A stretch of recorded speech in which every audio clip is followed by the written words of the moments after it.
segundo bloque de este programa íntegramente dedicado a los atentados falsa bandera. Y ahora voy a tratar de ir viviseccionando el largo párrafo de Oscar Abudaribini. Y te hago una primera pregunta en ese aspecto. ¿Podés decir que los atentados falsa bandera, una de sus funciones es crear consenso para aumentar el gasto militar? Una es esa, crear consenso para aumentar primero el gasto en seguridad interna, en espionaje.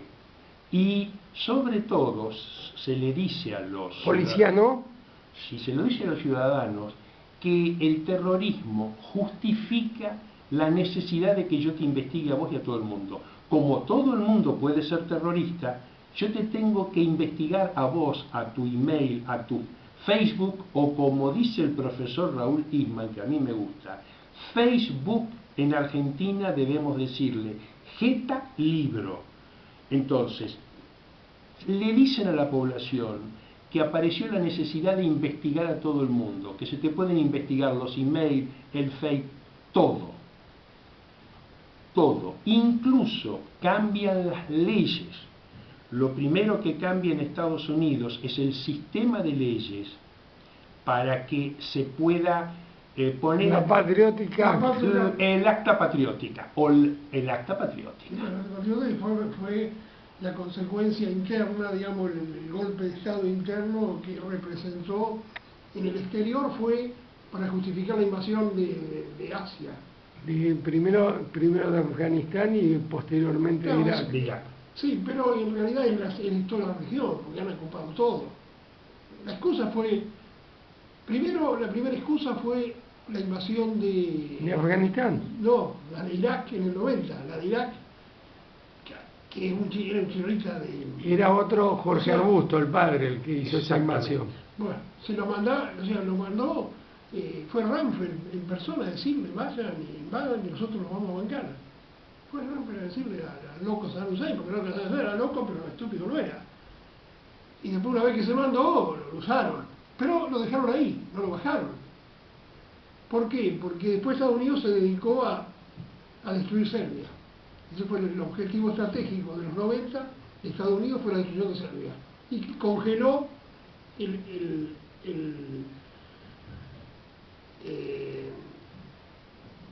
lugar, digamos, del centro, toda la región que antes, el vacío ese que se había producido en esa región, al caer Rusia, se produce un vacío, entonces lo ocupa primero con las tropas que llegó por la invasión de Kuwait, pero lo deja, no lo tocan, es el frente, todo el frente de Irak no se tocó durante los 90, lo dejaron tal cual. Eso se lo reservaron a Bush. A Bush hijo. A Bushito. O sea, Arbusto padre, Jorge Arbusto padre, y Jorgito Arbusto hijo. Jorge Arbusto padre fue el que organizó la invasión de Bahía del Cochino.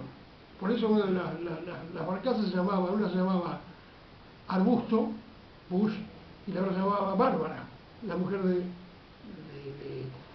George W. Que creo que vive todavía. No se murió. La mujer. La mujer. Jorge Arbusto padre sigue vivo. Todavía vivo. Vive. Tiene más de 90. No, el que se murió fue... No, está bien. Sidney Brzezinski. Bárbara, la mujer. Y aparte esta semana se murió Sidney Brzezinski, un cuadro del... ¿Murió Brzezinski? Sí, esta semana. Le voy a tirar un chiste. Gardel murió también y Magaldi está grave. Poco se ha comentado la muerte de Brzezinski. No, salió en los diarios, como vos sos, con todo cariño te lo digo, un poco rústico tecnológicamente, no estás prendido todo el día. ¿Quién no va a llegar a Luján? Yo estoy todo el día no, pero estoy viajando con mucha frecuencia, trabajo con Oscar, vino un día a una actividad que hicimos en la Universidad de Buenos Aires, en la sede de San Miguel, 1 hora de tren, entonces estoy con el celular viendo lo que sale en las redes sociales, te enterás mejor que de los diarios. Ahora quiero anotar dos cuestiones en esta cuestión de los atentados falsa bandera, digo, como para tirarlas para que se discute.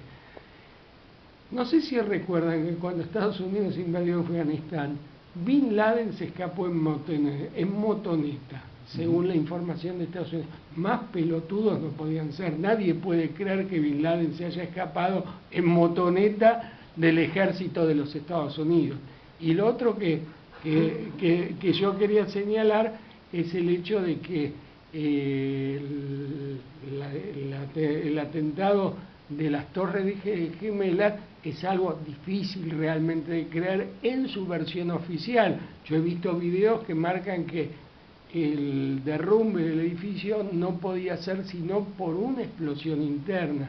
Y no, vos fíjate que ni siquiera nadie se preocupó por encontrar las cajas negras del avión, de los aviones. No, nadie se preocupó por eso. Hay toda una telaraña de impunidad de los atentados, en la cual hasta Bonadío puede parecer como un juez probo, claro, en ese caso. Sí, pero si los tipos, cuando ocurrió el 11/9, decían ellos mismos, que un minuto antes no sabían nada.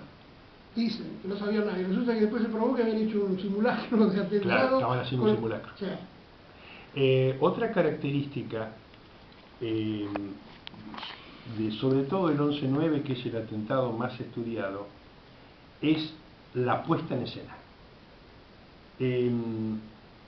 Cuando nosotros decimos falsa bandera, es solo una parte de la escena. Es decir, el malo, y yo estoy seguro, al segundo del atentado, ¿quién fue el malo? Que siempre es un musulmán. Es una parte. Pero la parte muy importante, y lo que generó básicamente en el 11/9, al estar transmitida la imagen de esas Torres Gemelas, impactadas y en llamas y cayéndose al mundo, aparece una cosa importantísima del terrorismo, que es la participación de todos los medios de comunicación al momento, de todo el mundo. Absolutamente todos los medios de comunicación, básicamente la televisión, eran segundos, minutos, días.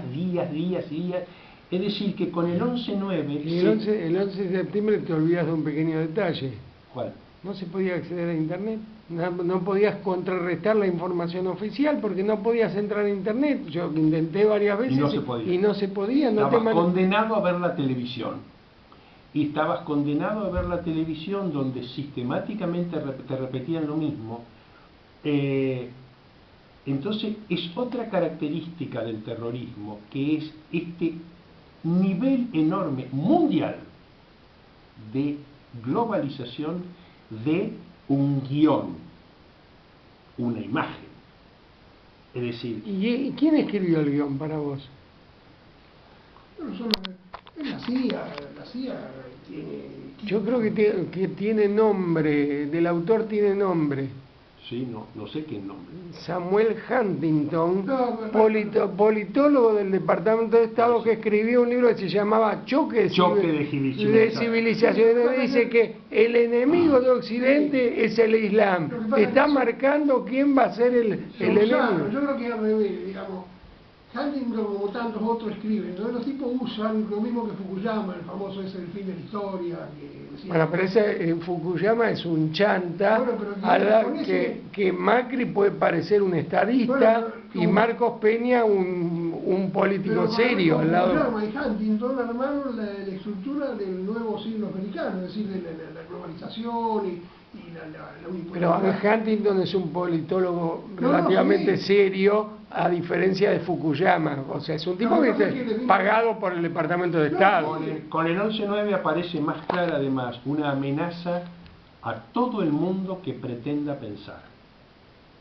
Los tipos te dicen, esta es una historia oficial, estamos ante un enemigo peligrosísimo, estamos ante el monstruo más monstruo del universo, pero además te aviso, esta historia oficial tiene mayor poder de verdad que la Biblia. Nadie puede dudar de ella.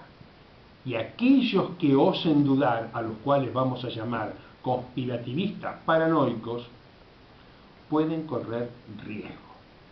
Entonces se le avisa a la población que es peligroso dudar, es peligroso pensar, es peligroso poner alguna cosa en duda. Alguna cosa en duda. se le manda este mensaje a la población de todo el mundo. Por eso son muy poquititos. Dejamos en un subrayado, ¿Cómo? dejamos en un subrayado. Los atentados falsa bandera tienen por función reforzar el espionaje y la seguridad interna, reforzar los presupuestos policiales, los presupuestos militares, favorecer que se controle a la población, o sea, la Patriotic Act Sí. arrasa con garantías constitucionales Así es. de los Estado interno, pues. con garantías constitucionales que tenían 200 años. Así es. Pero además le dicen a la sociedad, este es el subrayado que quiero hacer, ustedes no tienen la libertad que tenían antes, no pueden pensar libremente, tienen Así que es. ser consumidores pasivos de esta Así historia, de esta historia oficial. Así es. Así es, lo subrayás muy bien. Bueno, es central esto. es lo que yo te dije antes. Vos dijiste tantas cosas juntas que no quedaban claras. Estamos desgranando todo tu parlamento, que fue muy interesante, de modo que vaya quedando claro. En este momento hace su entrada con apenas 40 minutos de demora nuestro coequiper José Luis Galante. Buenas noches a todos. Buenas tardes, buenas noches. Como bien se dice, nunca es tarde donde nunca pasa nada. O sea, pues, que la llegada nos permite promediar nuestro programa con el aporte de nuestro compañero. Proseguí, Oscar. Termino el concepto de este subrayado tuyo que me parece que es fundamental. Cuando Thierry Meyssan saca este juego para niños y luego un libro que se transforma en un bestseller famoso en el mundo, traducido a 22 idiomas, para mí recibe de parte del Departamento de Estado una condecoración, que se lo declara persona no grata en los Estados Unidos, se le prohíbe la entrada a los Estados Unidos. Eso para él es una condecoración o una persecución. Al mundo le avisa que el castigo por dudar, pero dudar científica y académicamente, o sea, es la duda del científico, del investigador. La duda metódica, diría Descartes. Que la pone en un libro. La pone en un libro, le da seriedad, y Meyssan utiliza algunas categorías de enorme seriedad académica mundial. Voy a decir una. Él va en el diagnóstico de las cosas, dice, según la historia oficial, al Pentágono lo atacó un Boeing. Él dice, estudiando las fotos oficiales, los niños se dan cuenta que ahí no atacó un Boeing.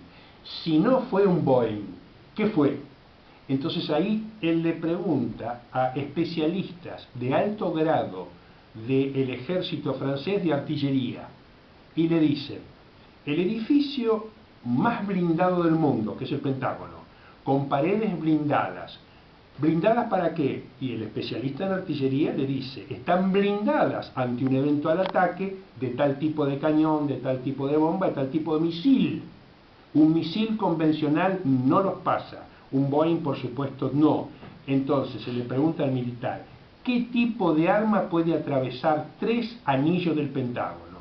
Y el militar le dice, el único tipo de arma que puede pasar al Pentágono es un misil de punta hueca perforante que explota en la entrada. En el Pentágono había 200 cámaras de seguridad. Esta es otra característica donde los investigadores empiezan a sospechar groseramente. Ninguna de esas cámaras existió. No están, desaparecen. Como desaparecieron las cámaras del atentado a la Embajada de Israel. Dejan una sola imagen de medio segundo de una sola cámara. Y dicen, termino la idea. Entonces, Meyssan le dice a los especialistas de artillería del ejército francés, este tipo de llamarada que muestra la cámara, ¿es de la nafta de un avión? El especialista dice, no. La nafta de avión cuando combustiona es roja y genera humo negro. Esta nafta combustiona con llama naranja, es muy rápida y no da humo. ¿Qué tipo de combustible? Esos son los combustibles sólidos de los misiles. Entonces el investigador académico primero dice, lo que me dice el gobierno no es, pero ahora tengo que buscar a los especialistas que intenten decirme qué puede ser. Bueno, antes de ir al corte, que corresponde a un segundo corte, le voy a hacer una pregunta fuera del tema a Oscar para que conteste después de después del tema musical que vamos a escuchar. ¿Qué te parece la posición actual de Maizán, que parece ser un líder de los muchachos trumpistas, por decirlo de modo argentino, que nos viene a descubrir que Trump viene a ser una especie de antiimperialista? Yo lo leo y me... Yo coincido. Coincidí con bueno, antes de que ganara Trump. Bueno, después das tu opinión, todos hablamos, pero después del corte, porque después del corte, si tenemos un corte musical, no podemos sobreimprimirnos a la música.